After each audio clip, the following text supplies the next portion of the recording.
ये स्टूडेंट्स, आज हमने नेक्स्ट टॉपिक करना है हमारा अकाउंटिंग का। तो that is accounting a science और एन आर्ट। तो यहाँ पे हमें ये शो करना है कि क्या अकाउंटिंग एक आर्ट है या फिर साइंस है। तो इम्पॉर्टेंट है बेसिकली ये। तो साइंस देखो, सॉरी अकाउंटिंग बच्चे देखो दोनों चीज़ होती है, साइंस भी होता है और आर्ट भी होता है। कैसे? अब आर्ट का आपको पता है कि आर्ट देखो क्या होती है, वो टेक्निक होती है which help us to achieve our desired objective. मतलब एक आर्ट होता है जैसे किसी भी चीज़ को वर्क करने का, ठीक है, कोई कला होती है। तो अकाउंटिंग भी आपका बेसिकली देखो वही कंसेप्ट होता है, क्योंकि अकाउंटिंग बेसिकली कौन करता है, एक ह्यूमन करता है, ठीक है।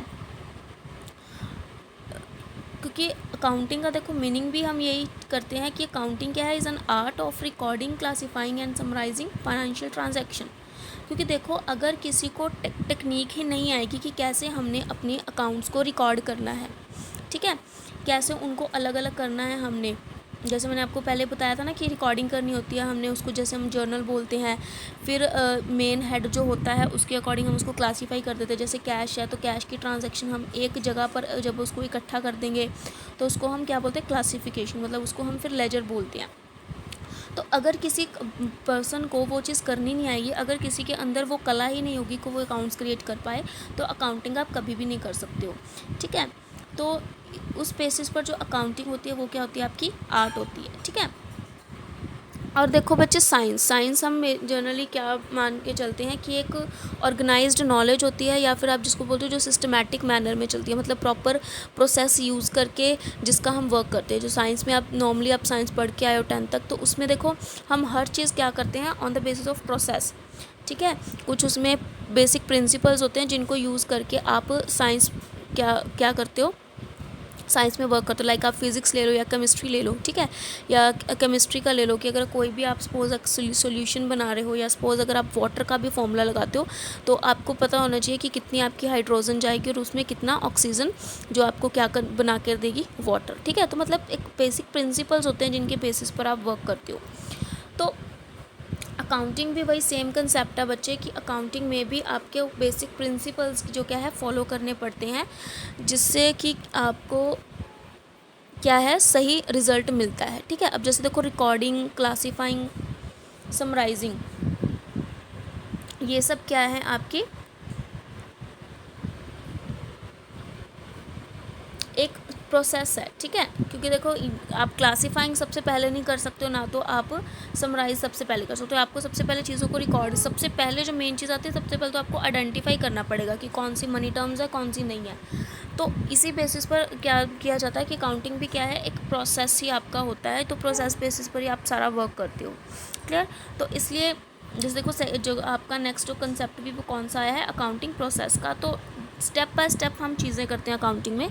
तो दैट्स वाई जो अकाउंटिंग होती है आपकी वो साइंस भी होती है एंड आर्ट भी होती है, ठीक है। अब देखो बच्चे अकाउंटिंग प्रोसेस, अब अकाउंटिंग प्रोसेस आपका क्या होता है, वही जो आपने स्टेप्स किए ना बेसिकली, जो हम करके आए हैं इसके स्टेप्स की, recording, financing and recording, classifying, summarising, उसी को हम क्या बोलते हैं, अकाउंटिंग प्रोसेस बोलते हैं, ठीक है। जिसमें सबसे पहले हमने क्या पढ़ा था, आइडेंटिफाइंग। तो अगर आपको सपोज अकाउंटिंग प्रोसेस भी आए ना, तो आप हमने जो इसकी मेजरमेंट्स पढ़े हैं आप उन्हीं को एक्सप्लेन कर सकते हो यहाँ पर, ठीक है। तो आइडेंटिफाइंग फाइनेंशियल ट्रांजैक्शंस को आइडेंटिफाई करना कि वो मनी रिलेट है या नॉन मनी रिलेट है, उनको रिकॉर्ड करना, ठीक है। डे टू डे जो भी हमारी ट्रांजैक्शंस होंगी, फिर एक ट्रांजैक्शंस के रिलेटेड एक हेड के रिलेटेड जितनी भी हमने ट्रांजैक्शंस की हैं उसको क्लासीफाई करना, मतलब जैसे कैश के रिलेटेड किया या परचेज़ के रिलेटेड किया तो उनको क्लासीफाई करना, ठीक है।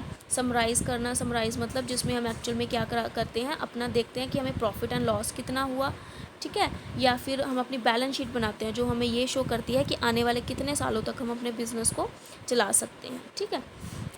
एनालिसिंग एंड इंटरप्रेटिंग, ये चेकआउट करना कि क्या हमारी जो बिज़नेस है वो अच्छा है, सही चल रहा है, क्लियर। हम इसको किसी और के साथ भी कंपेयर करके देख सकते हैं। सपोज़ कर लो हमारा शूज़ का बिज़नेस है, तो ये हम अकेले थोड़ी शूज़ जो है वो प्रोड्यूस कर रहे हैं या बना रहे हैं, तो नंबर ऑफ़ इंडस्ट्रीज़ हैं जो शूज़ मेक कर रही हैं, तो हम उनके साथ अपना कंपैरिजन देख सकते हैं कि हम कहाँ स्टैंड कर रहे हैं। That is analysing and interpreting, अपना रिज़ल्ट देखना हमने कम्युनिकेटिंग भी देखो, जैसे मैंने आपको एक्सप्लेन किया था कि कम्युनिकेटिंग का मतलब होता है कि अपने रिजल्ट्स को यूज़र्स को बताना। यूज़र्स कौन होते हैं?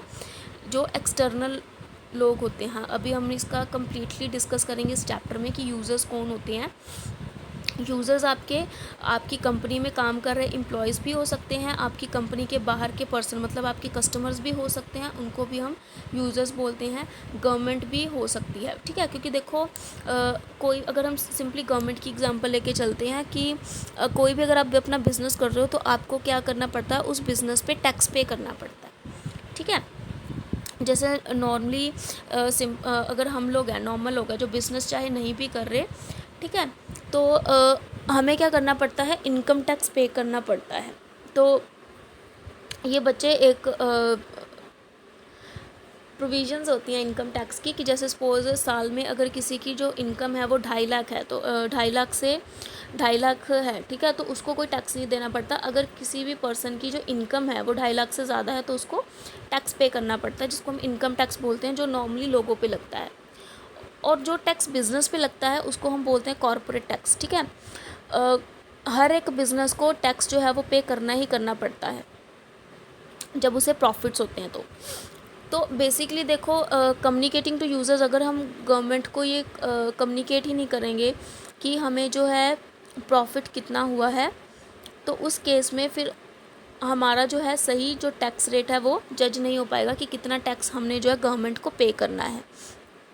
और ये बच्चे कंपल्शन ही होता है कि आप अपने जो बिज़नेस का क्योंकि देखो हर एक बिज़नेस जो क्या है आप नॉर्मली नहीं चला सकते हो, जो तो बहुत स्मॉल लेवल पर बिज़नेस होते हैं, लाइक अगर हम छोटी मोटी शॉप खोल लेते हैं तो दैट इज़ इनफ। उसमें हमें ज़रूरत नहीं होती है कि कोई भी चीज़ को हम गवर्नमेंट को या यूज़र्स को दिखाएं, ठीक है। अब जैसे देखो बहुत बिगर कंपनीज़ होती हैं या बहुत बिगर इंडस्ट्रीज़ होती हैं, लाइक अगर हम बात करें टाटा रतन की बात करें, ठीक है ना, रिलायंस की बात करें, क्लियर। तो ये सब क्या है, ये बहुत बड़ी कंपनीज़ हैं। तो इनको क्या करना पड़ता है, अपने रिज़ल्ट को, मतलब जो भी ये बैलेंस शीट बनाते हैं या ये जो प्रॉफिट एंड लॉस अकाउंट बनाते हैं, इनको क्या करना पड़ता है, किसी भी न्यूज़पेपर में या फिर मैगजीन्स में इनको ये शो करना पड़ता है अपनी बैलेंस शीट को। तो जैसे मैं आपको एक्सप्लेन करती हूँ कि एक इकोनॉमिक टाइम्स न्यूज़पेपर आता है, तो अगर आप चाहे तो उसको परचेज़ कर सकते हो। नॉर्मली वो शॉप्स पे मिल जाता है, इकोनॉमिक टाइम्स न्यूज़पेपर है वो। तो उसमें जनरली इकोनॉमी के बारे में या बिज़नेस के बारे में ही बताया जाता है। तो उसमें क्या होता है कि जितने भी आपके कंपनीज़ होती हैं, चाहे वो थोड़ी स्मॉल लेवल पे हैं चाहे हायर लेवल पर हैं, वो क्या करती हैं, अपने जो अकाउंट्स हैं या फिर अपनी जो बैलेंस शीट है उनको वहाँ पर शो करती हैं, जिससे हमें क्लियरली जज हो जाता है, ठीक है। अगर सपोज़ करो आप गूगल पे भी सर्च करोगे, गूगल पे भी अगर आप किसी कंपनी का नाम लिखोगे और उसकी बैलेंस शीट पूछोगे तो वो भी आपको क्या है, रिज़ल्ट शो करेगी, ठीक है। आप करके देखना, आपको पता चलेगा कि क्यों हम कम्युनिकेट करते हैं टू द यूज़र्स, ठीक है। क्योंकि ताकि जो यूज़र्स होते हैं, चाहे वो कस्टमर हो, चाहे वो हमारे एम्प्लॉयज़ हो या चाहे गवर्नमेंट हो, तो उसको ये पता चल सके कि कोई भी बिज़नेस जो है वो कितने लेवल तक जा रहा है। जैसे मैंने आपको पहले भी ये चीज़ बोली थी कि हम अकेले अपने बिज़नेस को नहीं चला सकते हैं, ठीक है। तो हमें क्या ज़रूरत होती है, इन्वेस्टमेंट की, ज़्यादा पैसे की ज़रूरत होती है। तो अगर देखो कोई भी बिज़नेस प्रॉफिट में जा रहा होता है ना, तो हम जैसे नॉर्मल लोग भी क्या कर सकते हैं, किसी ना किसी कंपनी में क्या कर सकते हैं, पैसा लगा सकते हैं, इन्वेस्ट कर सकते हैं, ठीक है। ये सारी चीज़ें अब जाकर अभी आपको आगे पता चलेगी कि कैसे हम किसी कंपनी में इन्वेस्ट कर सकते हैं। तो जब हम किसी भी कंपनी में इन्वेस्ट करते हैं तो उसके बदले में हमें प्रॉफिट का हिस्सा मिलता है, शेयर्स प्रॉफिट का हिस्सा मिलता है, ठीक है। तो अगर देखो कोई कंपनी अच्छी प्रॉफिट्स में जा रही है तभी क्या होगा, कोई ना कोई पर्सन उसमें इन्वेस्ट करेगा, अदरवाइज़ नहीं करेगा। तो इसीलिए क्या है, कम्युनिकेट किया जाता है यूज़र्स को अपनी फाइनेंशियल पोजीशन के बारे में, ठीक है।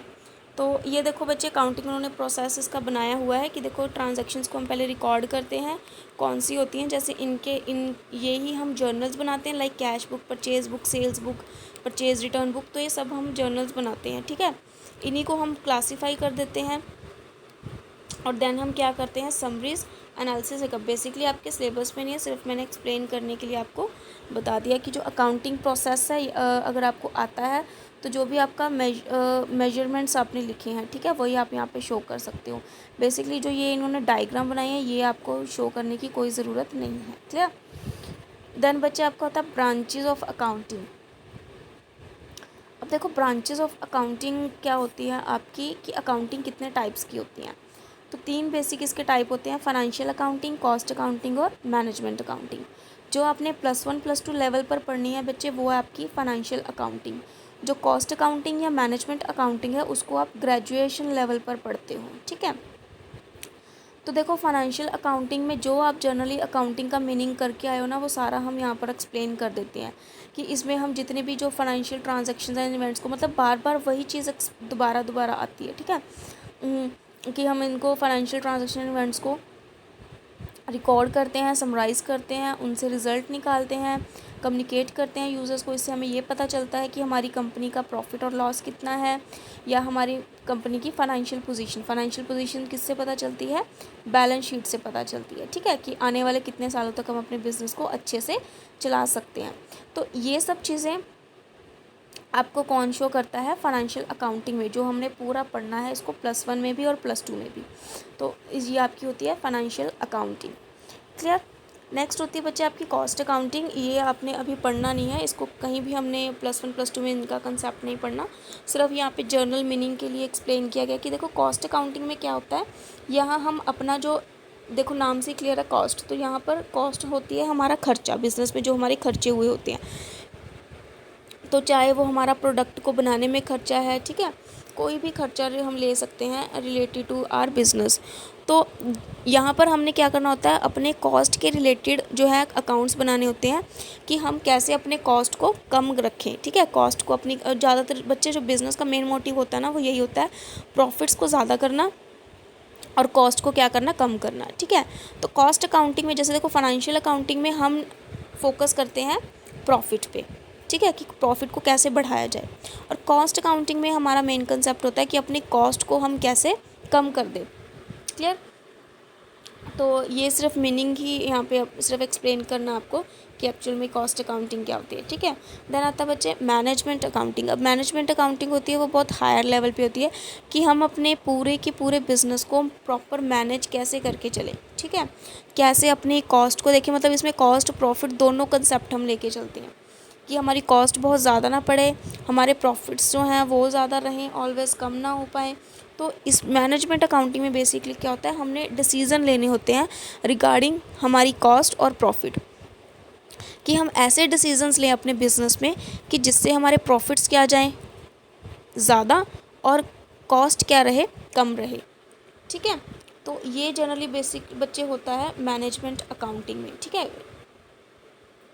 जैसे इसमें देखो उन्होंने स्पेसिफिकली बोला है कि ये रिलेट किससे करता है, ज़्यादातर डिसीज़न मेकिंग, डिसीज़न लेना रिगार्डिंग आर बिज़नेस, ठीक है, कि हमने कैसे वर्क करना है। तो यही था इसमें आपका जो 3 ब्रांचेस हमने करनी थी अकाउंटिंग की। क्लियर। नेक्स्ट देखो बच्चे आपके पास आता है जो book keeping, accounting and accountancy.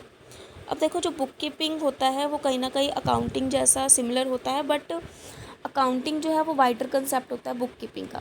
अब देखो दोनों में जनरली हमें लगेगा कि दोनों सेम है, बट एक्चुअल में दोनों में क्या है, डिफरेंस होता है। जो अकाउंटिंग है वो वाइडर कंसेप्ट होती है as compare to book keeping, ठीक है। अब देखो बुक कीपिंग क्या है, नाम से क्लियर हो रहा है कि बुक बनाना, ठीक है। बुक बनाना मीन्स कि अपनी जो हमारी डे टू डे चीज़ें हो रही हैं, ट्रांजैक्शंस हो रही हैं, उनको रिकॉर्ड करना, ठीक है, उसको हम बोलते हैं बुक कीपिंग, की एक बुक बनाना, कि जो हमारे वर्क चलेंगे। जैसे देखो बुक कीपिंग क्या है, is a part of accounting, ठीक है। अकाउंटिंग का ये सिर्फ एक पार्ट है जिसमें क्या है, आपका जो रिकॉर्डिंग का प्रोसेस होता है ना वो आता है। मतलब जो सबसे पहला हमने प्रोसेस किया था रिकॉर्डिंग, कि जितने भी फाइनेंशियल ट्रांजैक्शंस और इवेंट्स को हम रिकॉर्ड करते हैं अकाउंट्स में, ठीक है, बुक ऑफ अकाउंट्स जो हम बनाते हैं उसको हम क्या बोलते हैं, बुक कीपिंग बोलते हैं। तो इसमें जो सबसे स्टार्टिंग हमने मेजरमेंट में किया था, ये जो बच्चे प्रोसेस आपका एंड हो जाता है लेजर तक, ठीक है। लेजर तक जो बुक कीपिंग होती है, बुक कीपिंग का जो प्रोसेस है वो आपका एंड हो जाता है जब आप लेजर अकाउंट्स बना देते हो। मतलब कि सबसे पहले आइडेंटिफाई करते हो आप फाइनेंशियल ट्रांजैक्शंस और इवेंट्स को कि वो मनी से रिलेट कर रही है या नहीं, ठीक है। उनको मनी मेजरमेंट्स में आप लेते हो, जैसे मैंने बोला था अगर आप इंडिया में अकाउंट्स बना रहे हो तो आप रुपये में बनाओगे, क्लियर। देन आप क्या करते हो, जितने भी हमारी इवेंट्स होते हैं डेली बेसिस पर, कि चाहे वो कैश से रिलेटेड हो चाहे वो क्रेडिट से रिलेटेड हो, ये मैंने आपको एक्सप्लेन कर ही दिया था कि जो भी चीज़ें आप परचेज़ कर रहे हो या सेल कर रहे हो उसको हम क्या करते हैं, डे टू डे बेसिस पे रिकॉर्ड करते हैं, क्लियर। और देन क्या करते हैं, हम उनको क्लासीफाई कर देते हैं अकॉर्डिंग टू देयर हेड, कि अगर कैश से रिलेटेड ट्रांजैक्शन है उनको एक हेड में कर देंगे, परचेजेस से रिलेटेड है ट्रांजैक्शन तो उसको एक हेड में कर देंगे, जिससे हमें अपने रिजल्ट देखना इजी हो जाता है। तो जो बुक कीपिंग है बच्चे वो आपकी एंड हो जाती है लेजर अकाउंट्स पे जाकर, ठीक है। तो इसलिए हम क्या बोलते हैं, बुक कीपिंग को स्मॉल कंसेप्ट बोलते हैं as compare to the accounting. तो जैसे देखो अकाउंटिंग वही सेम चीज़ बोल चुके हैं कि अकाउंटिंग आपका वाइडर कंसेप्ट होता है बुक कीपिंग का। जो अकाउंटिंग जो आपकी स्टार्ट होती है जब आपका बुक कीपिंग एंड हो जाता है बेसिकली, ठीक है। मतलब कि जब लेजर ख़त्म हो जाता है, लेजर के बाद वाला जो आप काम करते हो ना एक्चुअल में, मतलब समराइजिंग करते हो। समराइजिंग मतलब जब आपने अपना trading profit and loss account बनाना होता है और अपनी बैलेंस शीट बनानी होती है, वो जनरली आपका डील करता है अकाउंटिंग के साथ, ठीक है। तो इसलिए अकाउंटिंग क्या है, आपका एक फुल फ्लेज प्रोसेस बनता है। अगर आप उसको लेजर तक सिर्फ लेकर चलते हो तो वो आपकी बुक कीपिंग मानी जाएगी, और अगर आप उसको कंप्लीट कम्युनिकेटिंग प्रोसेस तक लेकर जाते हो, मतलब कम्युनिकेटिंग टू द यूज़र, अगर आप उस अपने प्रोसेस को वहाँ तक लेके जाते हो तब वो आपकी अकाउंटिंग मानी जाएगी, अदरवाइज़ नहीं, क्लियर। अब जैसे देखो डिफरेंस में आपको क्लियर हो जाएगा कि बुक कीपिंग क्या है, फाइनेंशियल ट्रांजेक्शन्स को आइडेंटिफाई करना, मनी टर्म्स में मेजर करना और बुक ऑफ अकाउंट्स को रिकॉर्ड करना और क्लासीफाई, मतलब ये आपका प्रोसेस हो जाता है लेजर्स अकाउंट पर एंड हो जाता है। बट अकाउंटिंग में क्या होता है, ये प्रोसेस तो होते ही होते हैं नो डाउट, इसके साथ साथ समराइजिंग होती है कि जो हमने ट्रांजैक्शंस रिकॉर्ड किए उसको समराइज़ करना, मतलब उससे रिलेटेड अपने प्रॉफिट एंड लॉस बनाना, अपना रिज़ल्ट देखना, ठीक है, और अपने रिज़ल्ट को कम्युनिकेट करना, ठीक है। ये आपकी क्या होती है, अकाउंटिंग होती है। और इसीलिए हम बुक कीपिंग को क्या बोलते हैं, प्राइमरी स्टेज होती है ये आपकी अकाउंटिंग की, क्योंकि स्टार्टिंग में ही बिगनिंग में ही आपका ये कंसेप्ट होता है, और उसके बाद जो अकाउंटिंग है वो आपका सेकेंडरी स्टेज लेवल पर आ जाता है, ठीक है। देखो बुक कीपिंग का ऑब्जेक्टिव क्या होता है, इसका सिंपल सा ऑब्जेक्टिव है कि अपने जो हमारा डे टू डे वर्क है, डे टू डे का काम है, उसको सब रिकॉर्ड करना। अब देखो जो आपकी नॉर्मल शॉप्स होती है ना, छोटी मोटी शॉप्स होती हैं, तो उसमें हम ज़्यादातर बुक कीपिंग का ही काम करते हैं।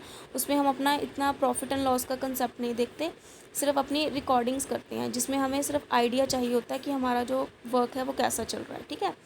जो आपकी प्रॉपर बिजनेस होते हैं, हायर लेवल बिजनेसेस होते हैं, उसमें आपका कंप्लीट अकाउंटिंग प्रोसेस चलता है। तो देखो ऑब्जेक्टिव अकाउंटिंग का क्या है, अपने फाइनेंशियल पोजीशंस को देखना, वही फाइनेंशियल पोजीशन को देखना मतलब प्रॉफिट एंड लॉस अकाउंट बनाना और बैलेंस शीट बनाना, और इनको कम्युनिकेट करना इंटरेस्टेड पार्टीज़ को। इंटरेस्टेड पार्टीज़ मतलब कि जो आपके बिज़नेस में और पैसा लगाना चाहते हैं, ठीक है, उनको कम्युनिकेट करना। तो नेक्स्ट देखो आता है इसमें, this job is routine in nature. Book keeping का जो कंसेप्ट है वो रूटीन इन नेचर है, क्योंकि देखो इसमें मेन हम काम क्या करते हैं, रिकॉर्डिंग का, और रिकॉर्डिंग किस बेसिस पर होती है, डेली बेसिस पर होती है। तो इसलिए बुक कीपिंग को हम कौन सा जॉब कहते हैं, रूटीन इन नेचर की, जो हमें करना ही पड़ेगा डेली कंसेप्ट में। और जो अकाउंटिंग है वो आपका डायनामिक एंड एनालिटिकल है in nature. Dynamic and analytical मतलब कि जब आपका लेजर अकाउंट बन जाएगा उसके बाद एक्चुअल में आपका अकाउंटिंग का प्रोसेस स्टार्ट होता है, ठीक है, जिसमें आपने एनालिटिकल मतलब एनालिसिस करना होता है चीज़ों का, ठीक है, एनालिसिस करना होता है। डायनामिक का मतलब होता है चेंज, ठीक है, कि जब आपके, क्योंकि जब देखो आपका लेजर तक अब चीज़ पॉसिबल होगी, लेजर्स तक आपके अकाउंट बनेंगे तभी आपकी अकाउंटिंग फर्दर आगे पॉसिबल होगी, अदरवाइज़ नहीं होगी। तो परफॉर्मेंस क्या है, it is a being a routine work है, तो परफॉर्म्ड बाय जूनियर स्टाफ, मतलब ये रूटीन वर्क होता है। तो जिसको भी नॉर्मली रिकॉर्डिंग की रिकॉर्डिंग की मतलब उसको पता होगा कि कैसे हमने रिकॉर्डिंग करनी है, उसको नॉलेज होगी कि हाउ टू रिकॉर्ड, तो वो क्या है कर सकते हैं जूनियर स्टाफ। तो हम जैसे जैसे हम नॉर्मल, अगर हम कॉमर्स कर रहे हैं तो हम जैसे लोग भी नॉर्मली क्या कर सकते हैं, रिकॉर्डिंग चीज़ों की कर सकते हैं, ठीक है, जो जो भी हमारी ट्रांजैक्शंस है। बट जो अकाउंटिंग होती है ना, जब हमने उनको उनका जो प्रॉफिट एंड लॉस बनाना है या मतलब उसको उनसे रिज़ल्ट इंटरप्रेट करना है कि हाँ हम कहाँ स्टैंड कर रहे हैं, हाँ हम दूसरों से आगे हैं या दूसरों से पीछे हैं, ठीक है। तो उस केस में आपको स्पेशलाइज्ड नॉलेज चाहिए होती है, आपके पास स्पेशलाइज्ड नॉलेज होनी चाहिए। तो इसके लिए सीनियर स्टाफ्स होते हैं फर्दर आगे काम करने के लिए, ठीक है। लेजर्स अकाउंट तक जूनियर स्टाफ काम करता है, और जब आगे ट्रेडिंग P&L या बैलेंस शीट्स बनानी होती है तब वहाँ पर सीनियर स्टाफ जो होते हैं जिनके पास ज़्यादा स्पेशलाइज्ड नॉलेज होती है वो वर्क करते हैं। तो बुक कीपिंग क्या है, मैकेनिकल एंड इन नेचर, दस does not require special needs. Mechanical in nature, जो बुक कीपिंग है वो मैकेनिकल एंड इन नेचर मतलब रूटीन बेसिस के साथ वर्क करती है। तो जैसे जैसे कोई भी ट्रांजैक्शंस आती हैं, ठीक है, सपोज़ कर लो आज मैंने 20,000 की सेल कर दी क्रेडिट पे, मतलब उधार पे सेल कर दी, तो मैं उसको वैसे रिकॉर्ड कर दूँगी। और मैंने 30,000 की जो सेल है कैश पे कर दी है, तो मैं उसको वैसे रिकॉर्ड कर दूँगी। मतलब ये मैकेनिकल है इन नेचर, ठीक है। जैसे जैसे चीज़ हैपन होगी वैसे वैसे मैं उसको करती रहूँगी। तो इसके लिए मुझे स्पेशल स्किल्स की ज़रूरत नहीं है। बट अकाउंटिंग में क्या है, हमें स्पेशल स्किल्स की रिक्वायरमेंट होती है, ठीक है, क्योंकि इसमें मेन वर्क हमारा क्या होता है, ability to analyse and interpret. वही देखो सेम लाइन बार बार आती है कि इसमें हमें एनालाइज प्रॉपरली करना होता है कि हमारे प्रॉफिट एंड लॉसेस क्या हैं, और इंटरप्रेट अपने रिजल्ट्स को प्रॉपरली देखना होता है, कंपेयर करना होता है अपने रिजल्ट्स को अपने कॉम्पिटिटर्स के साथ कि हम कहाँ स्टैंड कर रहे हैं, ठीक है। तो बच्चे यही था आपका concept book keeping and accounting का। क्लियर।